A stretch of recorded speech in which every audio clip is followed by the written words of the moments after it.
Let's just break it down into three parts: the bid, submission, CMS review, and the approval and plan offerings in the market. So let's start with talking about funding and benchmarks. First, let's talk about how Medicare Advantage plans are funded. Why? Because all of this will start to make sense to you as to how this is going to affect you on the long term. These plans receive a fixed monthly payment from the federal government based on benchmarks set for each county. Now, these benchmarks represent the expected cost for an average beneficiary with original Medicare. Insurance companies then submit bids reflecting their estimated cost to provide Medicare services. If a plan's bid is lower than the benchmark, they receive a rebate, which they can use to offer extra benefits. Higher starts ratings can increase these rebates, allowing plans to provide more benefits.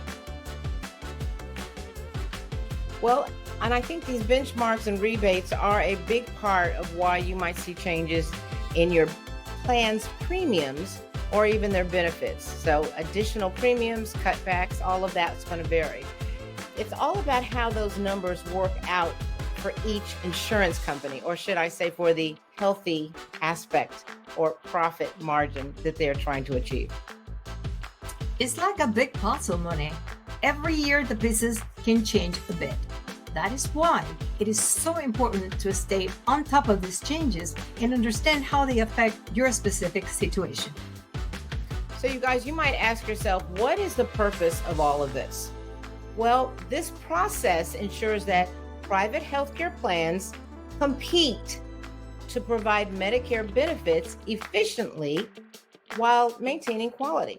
So this competitive bidding encourages cost control and innovation in benefit design, ultimately benefiting Medicare beneficiaries through potentially lower premiums, enhanced benefits, and better quality care. It's just funny, that's what they're coming under a lot of criticism for right now.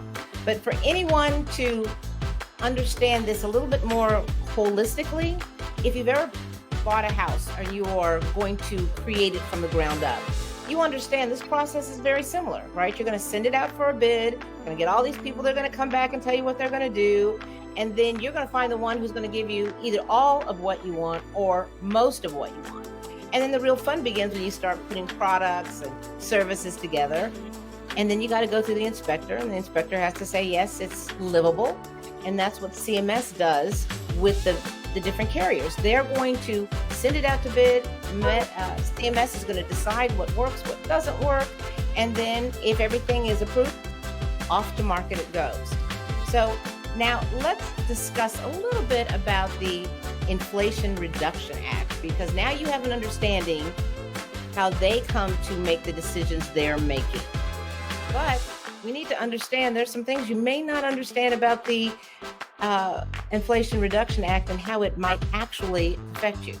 So this act introduces a $2,000 cap on out-of-pocket drug spending and a new prescription payment plan.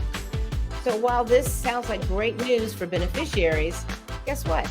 It also means increased financial pressure on the insurance companies who are really thinking about being healthy long-term. Right, Alicia? Correct. These companies will now cover a greater share of medication costs, which could lead to changes in your plan's benefits or even increased premiums. It is crucial to stay informed and review your plan's annual notice of change carefully. Oh, absolutely, Alicia. And the cap on drug spending is a significant change. And while it benefits us directly, it means the insurance companies have to adjust their financial strategies. And this adjustment period is what often leads to change in the coverage we receive, just as we discussed earlier. And these adjustments aren't just financial. They can affect the types of medications covered, the way services are provided, and even the network of doctors and hospitals you can use. It's a lot to keep track of. Oh my gosh, it really, really is.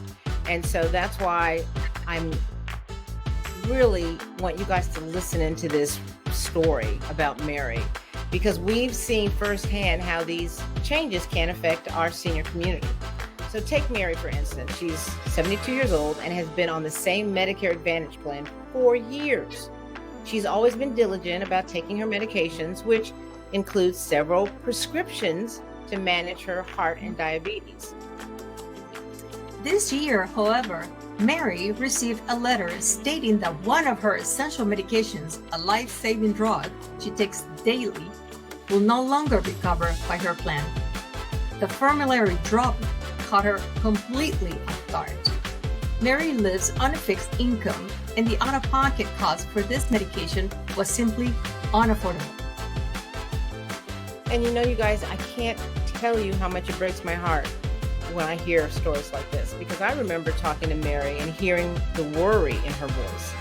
She was not just concerned about the financial burden, but also about her health. Missing this medication definitely was not an option. We worked together to explore alternative plans and found one that covered her medication, which is what we will do for you. But it also required, unfortunately, her to switch doctors and adjust to a new network. Mary's stories highlights the importance of staying informed and being proactive. If she hasn't reached out, she may have gone without her medication, risking her health. By working together, we were able to find a solution, but it wasn't without its challenges. And you know what? When you have challenges, you want support.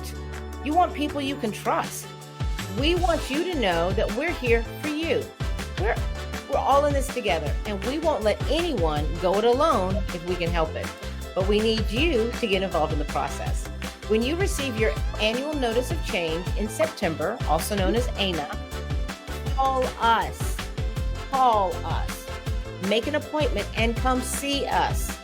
833-300-4968. One more time, 833-300-4968, because that number might save your life.